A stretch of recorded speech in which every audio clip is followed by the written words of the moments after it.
Chuck is a real classical photojournalist, and you are in for a treat. He'll bring you into history, Cape Canaveral, and several other events that he has photographed.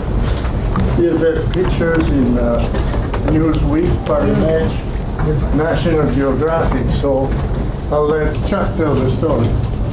Good morning, everybody. Good morning. Good to see you. This is my wife, La Vida. In French, that means the life, and she is my life.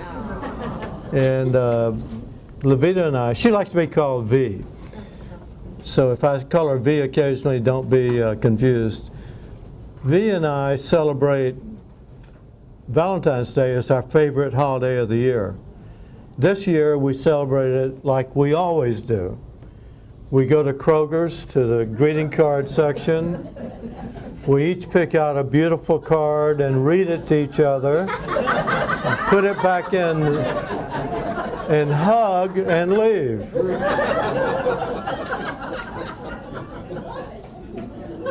A friend of mine told me just a couple of weeks ago that he hadn't spoken to his wife in 3 weeks.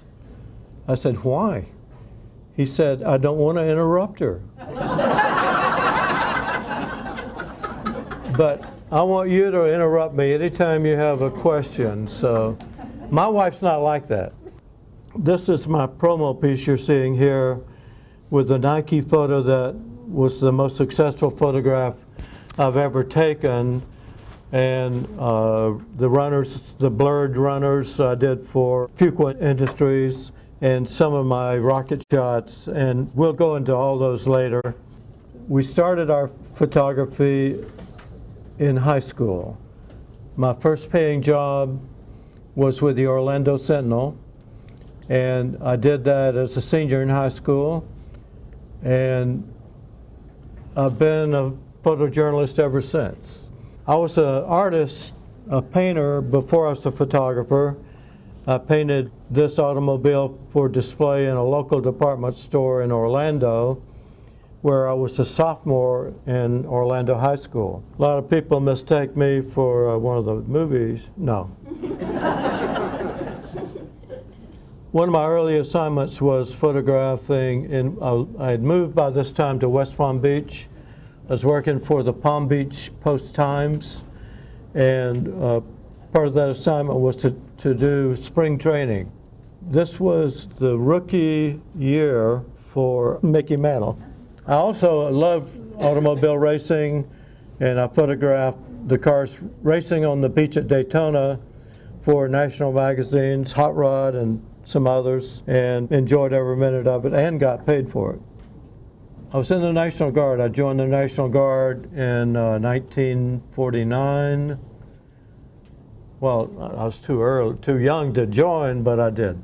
As soon as they found out that I was a photographer, they started using my services as promotional material for the National Guard. As a benefit of that, the commanding general, General Macmillan, was head of the IRS in Jacksonville, Florida. Working in a studio in West Palm Beach, he called and asked if I would do a portrait for him, and we hit it off pretty well. He sat there while he was not a general yet, but I put all the different rankings on him and shot a sequence of portraits that he could use as he became a general.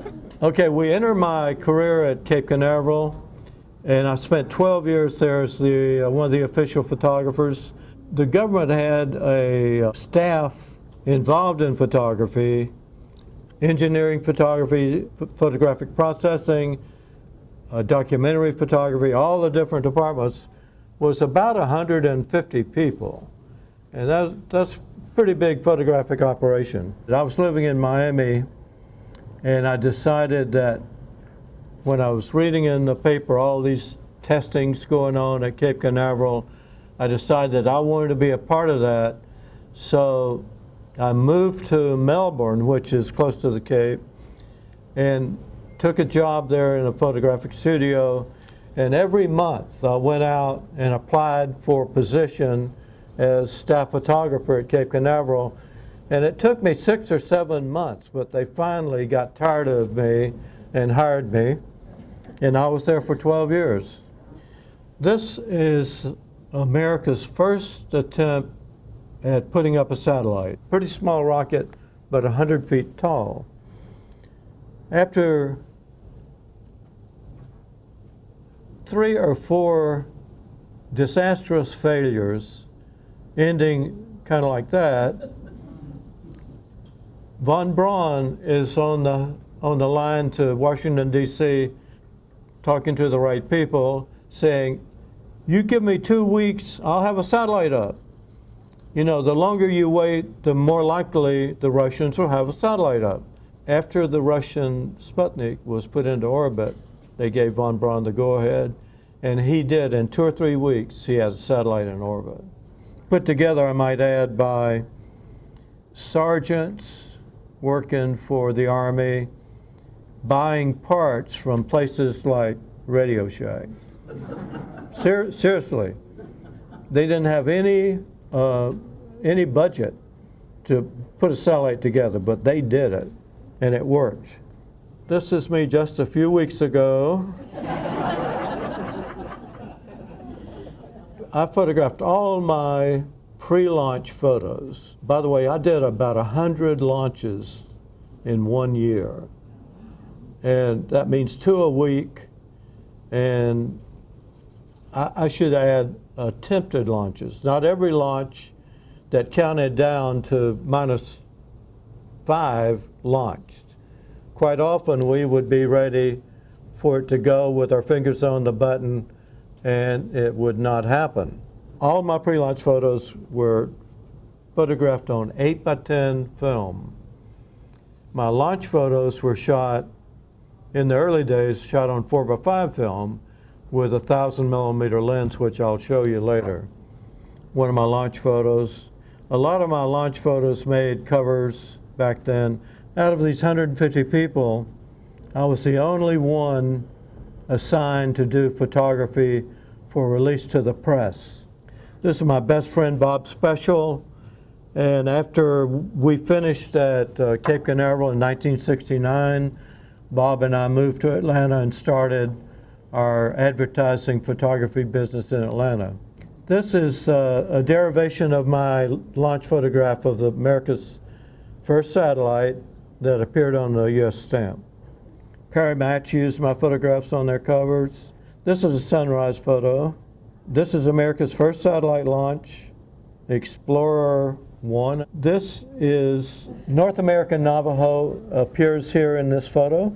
The Navajo you probably never heard of because it had a short life. I think they attempted to launch it for about a year. And it was a very dangerous rocket to be around. I was about this distance from the rocket one day. It took a year to get the first launch off. And they probably did 15 attempts in that year. This day I was there, and the speaker system started screaming, clear the pad immediately. The rocket is pressurizing and we can't stop it. I didn't run, but I passed a few that did. This is the successful launch after about a year of attempts. The booster on the back dropped off at a certain altitude, and then the onboard engines took it from there. The work platform, gantries, moved away on railroad tracks at a certain point in the count. You can see the LOX vapor coming out of the bottom stage of this Thor rocket. That's a lunar probe, by the way. They shot a lot of lunar probes prior to our sending people to the moon to test the atmosphere and take photos and all that. This was one of the early ones. And the gantry moves back about 1,000 feet prior to the launch. This is the 3-minute time exposure of the gantry moving away from this rocket. The Atlas, when it came on board in 1958, this is an early Atlas, and it's all stainless steel. The bottom half is an oxidizer, liquid oxygen at 270 degrees below zero, and the fuel is something similar to kerosene. This is another lunar probe on a different rocket, and again, this is von Braun's second rocket he built at Cape Canaveral. For about 3 years only, the photographers got credit on the backs of all the photos that were released. And this is one that I had shot in '58. That enabled magazines, publications everywhere to start to recognize my name, because I was primarily the photographer whose work they would see. I'm photographing the launch of the Beaumark with my 1,000mm lens, and this seagull is flying along, minding its own business. And here comes this loud, screaming rocket. The seagull stops in midair, puts its feet down, and turns and goes in the other direction. This is the Beaumark being assembled in the hangar. The Beaumark was another very dangerously fueled rocket. The Beaumark was fueled with unsymmetrical dehydrazine and red fuming nitric acid. That's a hypergolic set of fuel. When they meet, they don't need ignition. Most every other rocket needed ignition. When these meet, it explodes into thrust. And if the rocket exploded, we were warned to avoid the big red cloud that was formed from the explosion. This was a tactical rocket, and this was a tactical launching building that opened up like a clamshell just prior to launch. This is the Vanguard, the ill-fated Vanguard that attempted so many times to launch America's first satellite into orbit. This is the Vanguard satellite. This is my 1,000mm lens with a 4x5 graphic, and during the pre-launch, I would be on the pad doing my 8x10 photography with my 8x10 Deardorff, and as soon as the pad was cleared, I would fall back to a safe, theoretically safe tracking area, 3,500 feet away. Well, more than once, the rocket exploded after it left the pad. The range safety officers had control of the rocket in that they could explode it. They couldn't change the direction from the range safety tracking location, but they could explode it. So if it didn't program, that means go downrange, they would blow it up. One blew up right over my head, and a major part of it, I like your expressions, by the way, a major part of it hit no more than 300 feet from the tracking trailer that I was on. We did documentary motion pictures, also a separate group, and we used the same motion picture equipment that Hollywood used back then. This was one of von Braun's rockets, the Juno, and it's being prepared for launch, and this is liquid oxygen vapor on the ground and being trailed off in the air. If we wanted, for a night launch, we could order as many searchlights as we felt necessary to illuminate the launch up to whatever height was required. Sometimes we'd have 24 searchlights like these on the pad. These are our platforms, the photographers' platforms. They're 50 feet tall, and they could be ordered prior to any launch, placed wherever they were needed as long as it's in a safe position. We could do pre-launch photos from there. We could set up remotely operated cameras, which we always did. We might have 6 or 8 of those around the pad too, within the perimeter of the pad, sometimes as close as 300 feet. I photographed the nuclear sub from a helicopter. In just a few days, it launched America's first Polaris from underwater. National Geographic had asked me to take a day off from government work and shoot for them. They sent me a huge lens to use on a Nikon, motorized Nikon, and I photographed this from another ship. The only thing sticking out of the water that we could focus on was maybe a 4-foot by 4-foot square piece of metal. So I'm on a moving ship and the sea is moving, and to be able to focus on that, and we could hear the countdown because we had it on our ship, and it was kind of miraculous that you could do a good photography. This ended up being the first triple truck National Geographic ever printed. A triple truck is a 3-page fold-out. So this was a huge print. This is another time exposure of the gantry being removed from the Juno. Look magazine used my photos. This is Alan Shepard. He was a race car nut, and this is him at 12 Hours of Sebring, which I also, that was only one weekend a year, and I was the official photographer there for 10 years. Just a few weeks later, he's in the top of this rocket going into suborbit. This is John Glenn. These are all photographers. Some are motion picture, some are still. Each astronaut had a lot of photographic coverage, as you were able to see on TV. At the top is his capsule. And this is on top of an Atlas rocket, which had a whole lot more power, and it could put him into an orbit, which I think he did 3 orbits or something like that, yeah. This is John Glenn's first day back from space with Vice President Johnson welcoming him. That's John Glenn's daughter to his right, his wife to his left, his parents on our extreme right.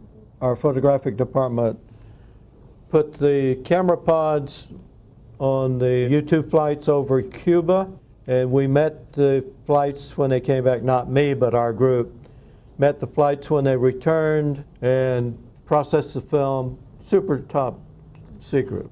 Kennedy, 7 days before he died. This is the Saturn V in the background, and this is him arriving on Air Force One with the astronauts, Cooper, Grissom, von Braun, and Kennedy.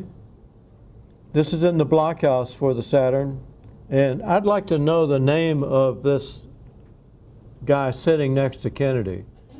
He had to be an important guy to the space program, and I don't even know who he is.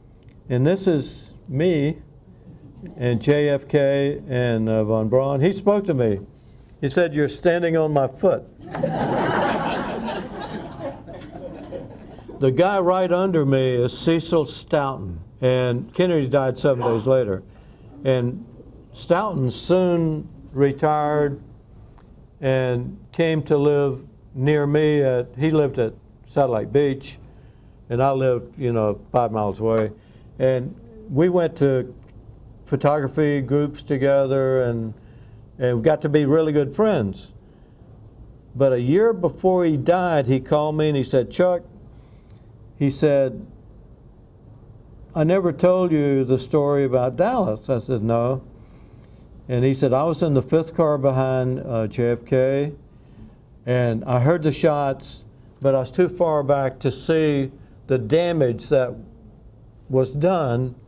But I just stood there and watched what was happening. I saw all the Secret Service run to JFK's car, and 2 stay and the rest go to Johnson. I knew Johnson was our president." At the top of the dark vertical part of this building on the right, at the very top, there's a little dot. That's me. IBM had the instrumentation package on this rocket, and they hired me to go up with a super wide Hasselblad, hang my elbows over the side, 520 feet up, without an assistant to hold my ankles, hold my elbows over the side and shoot straight down as this came out of the building. It was the most difficult photograph I've ever had to make. This is the view I got for IBM. That was used in newspapers and magazines all over the United States. I made more money that day than I'd ever made in my life. This is the view from a helicopter, not taken by me, but just to give you an idea. That building is huge. At the time it was built, it's the largest building in the world, volume-wise. I took this photograph from a helicopter, and that's a solid rocket Titan. When we had a rise in the terrain, our tracking people would find it, and if it was near enough to the launch site, we would use that. Otherwise, we would have trailers, these big 18-wheel type trailers, brought in for us to set up on. Cape Canaveral is pretty doggone flat, and we needed some elevation to get a view.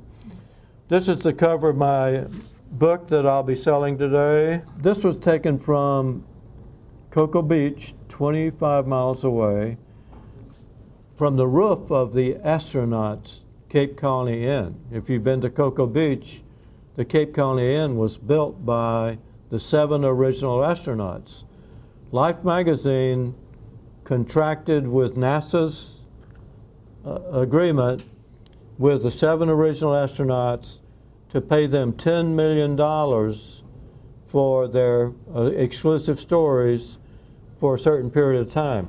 Well, they invested part of that money in building a big motel in Cocoa Beach. This is a trailer, like I mentioned before, that we would do our tracking from if we couldn't find some elevation.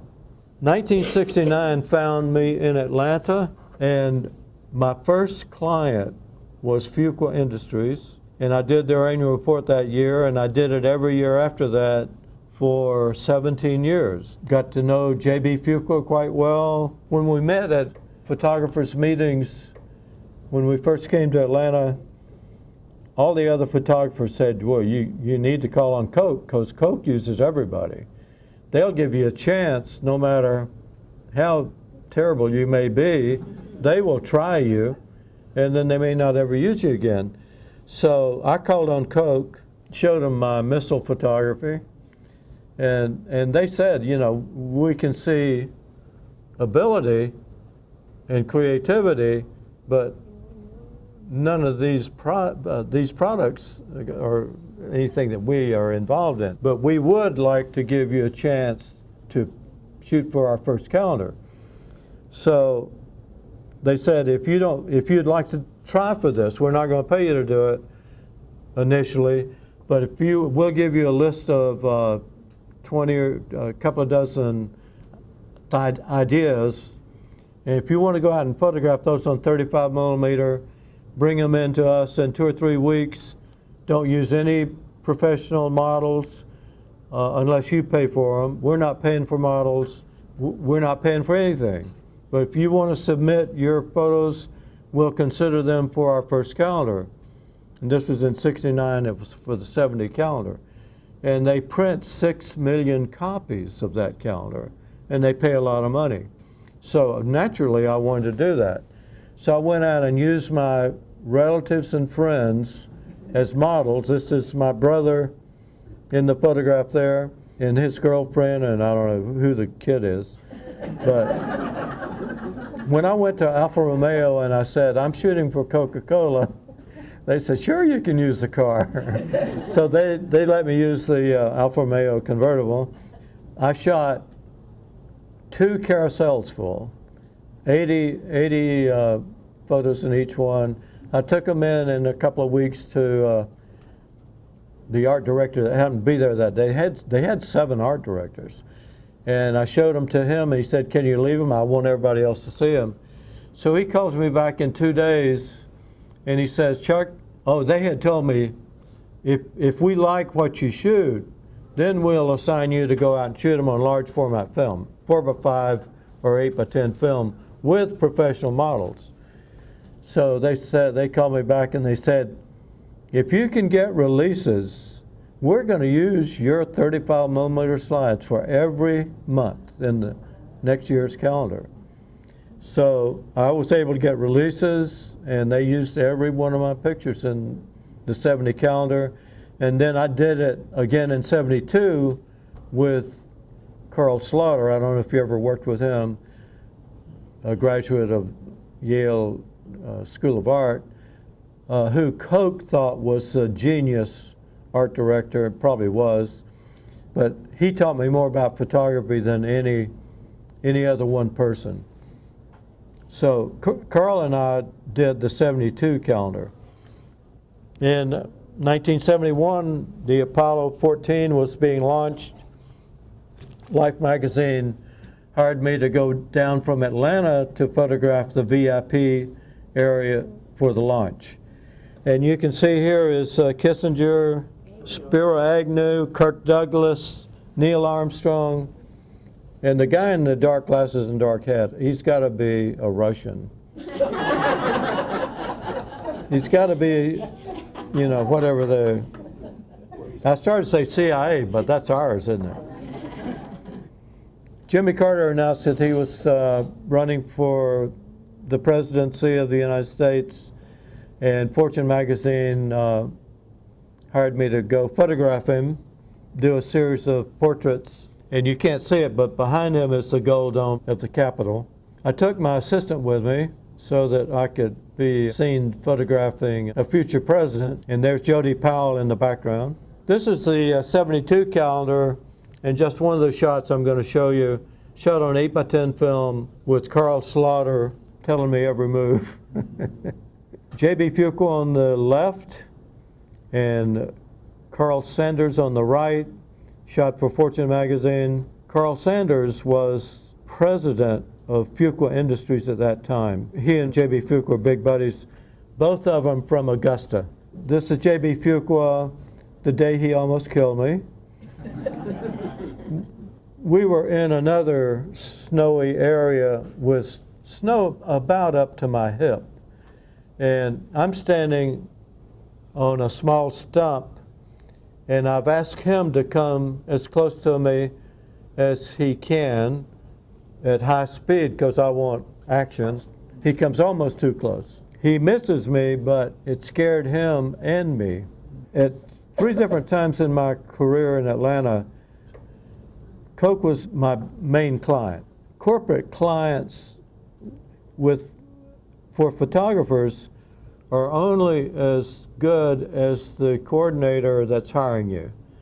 If they retire or go to another company, you may or may not have a client because the new guy may already have his favorite photographer.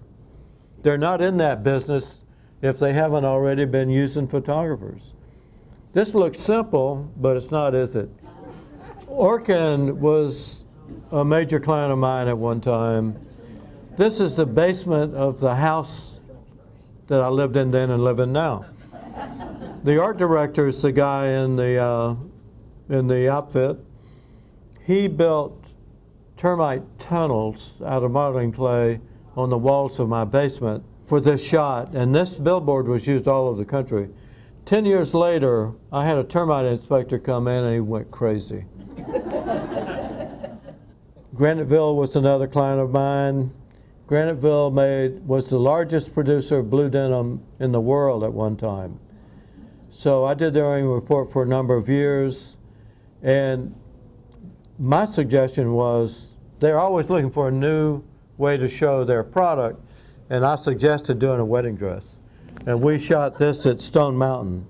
TV Guide hired me to do a story on Last of the Bells for TV Guide. I had photographed Hollywood movie sets before, and I'm always being shushed and told to stay back, and you know, I'm the lowest guy on the totem pole on the set, and when you shoot for TV Guide, it's like you're walking on water.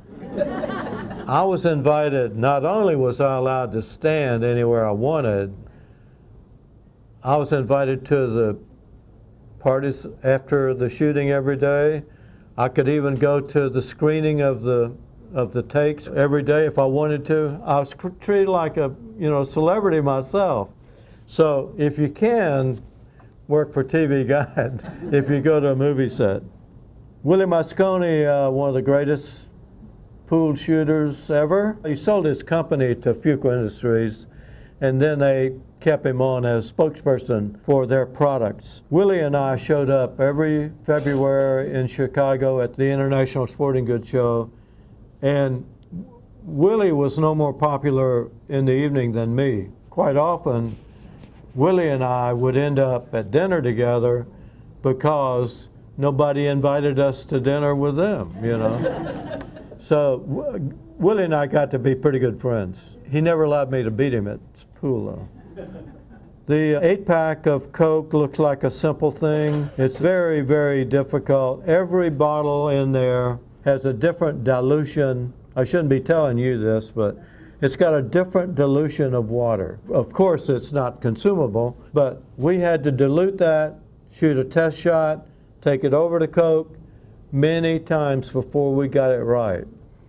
Popular Mechanics built the little greenhouse for us to photograph. Snapper was one of my clients, and one of my very best friends is the guy with the chauffeur hat, and I'm on the extreme right, and 2 professional models are next to me. The art director is on the extreme left. It takes this many people to do an ad. Here's the way it looked. No, he doesn't want to go to the ball. He wants to mow on the snapper. I was the official photographer at the Jackie Gleason Inverary Open in Fort Lauderdale. I was the only photographer allowed in the president's entourage, President Ford. He played with Jack Nicklaus, and I got this great shot of them together. I had a darkroom person with me, and we set up a darkroom at the golf course, and my job was to give out black and white glossy prints to the press, because only myself and the president's personal photographer were allowed close to the president. Fuqua Industries also owned Thunderbird boats, and this is Key Biscayne. By the time this made this in print, the lighthouse was lit. An artist was able to light it.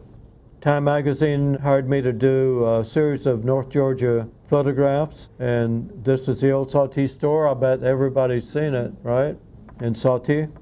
It's different now. A new owner, they took away most of that junk out there, which I think ruins it. An annual report for a paper manufacturing company in Arkansas. This was part of my most famous photograph. I was on assignment for Runner magazine, and they chose to use the crop version of the Peachtree Road Race in 1978. This is the full version of it, and this is the way Nike chose to use it starting in January.